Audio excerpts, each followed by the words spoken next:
Unlike most of the content I cover, this video is not strictly Nintendo related, although I will cycle back to the Nintendo of it at the end of the video.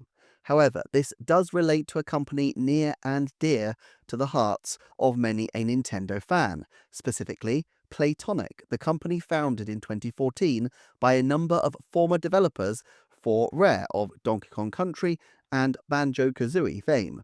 The company had two major games of their own, the 3D Collectathon Yooka-Laylee and its sequel, Yooka-Laylee and the Impossible Lair, which released in 2019. In 2021, they established Playtonic Friends, a publishing division aimed at developing indie gaming talent. The same year, they announced an unspecified investment from Chinese tech giant Tencent, putting them in the same boat as Discord, Roblox, Platinum Games, From Software, Marvelous, and many, many others. Now, Playtonic is experiencing layoffs.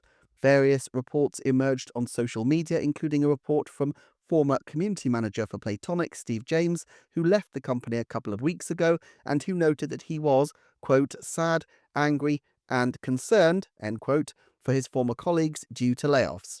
Nintendo Life and other outlets joined various cases of LinkedIn profiles together, showed them being updated, and Playtonic finally announced what they titled a sad note from all of us at Playtonic, in which they state, "We've all seen in recent years how the game industry has been changing, resulting in studio after studio finding themselves in situations where to continue to exist, they must make painful decisions, decisions that impact the lives of so many individual, talented developers.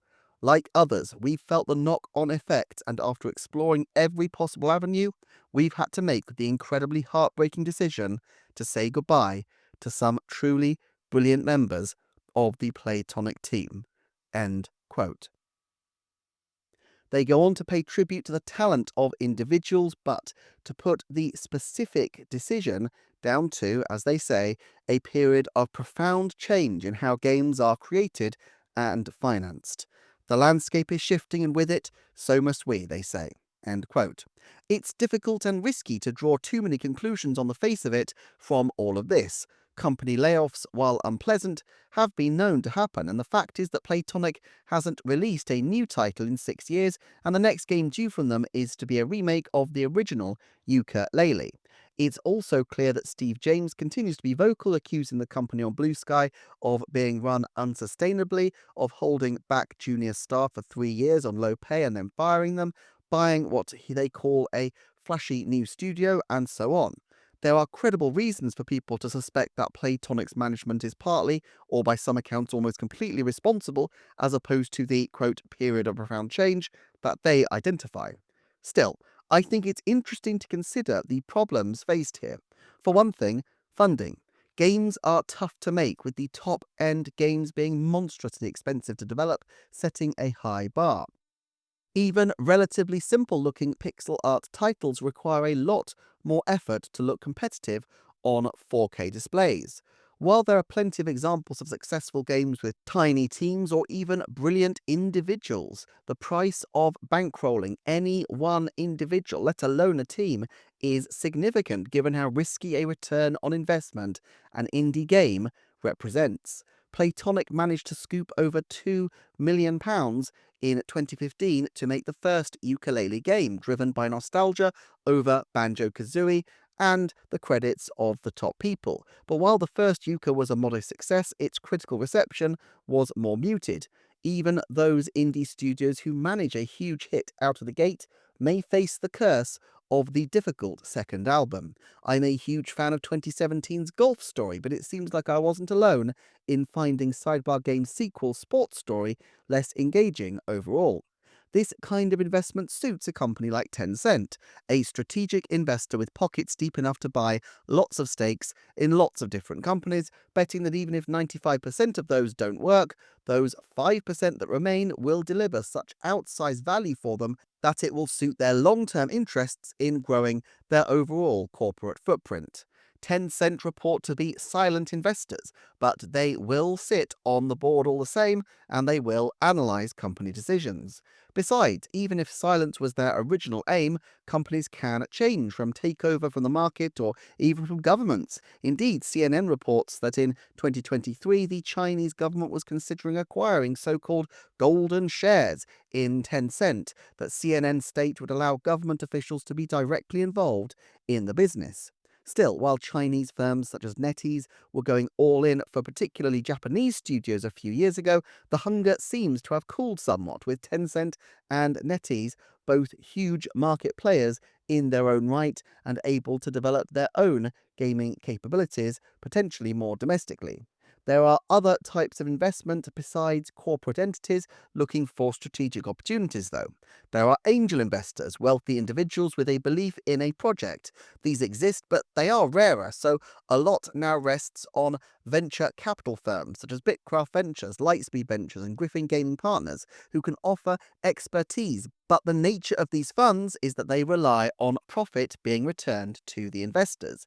This in itself can affect what emerges. Smaller mobile games that can release early, scale up, and create outsized profits from microtransactions may be far more attractive from a purely investment perspective than boutique titles that are long in the making and which may only attract relatively limited audiences. Some funds exist, and as they're based in the UK, Playtonic may be able to leverage schemes reportedly including the Video Game Tax Relief, Video Game Expenditure Credit, and the UK Games Fund. But even government funds are ultimately aimed at stimulating jobs and growth, and therefore may be vulnerable to changes of political direction. There is also a hangover effect from the pandemic, with so many people at home discovering games or having the time to work on game projects. 2021 oddly became a golden period for game creation, with the number of annual Steam games released going from around 7,000 pre-pandemic to over 15,000 now.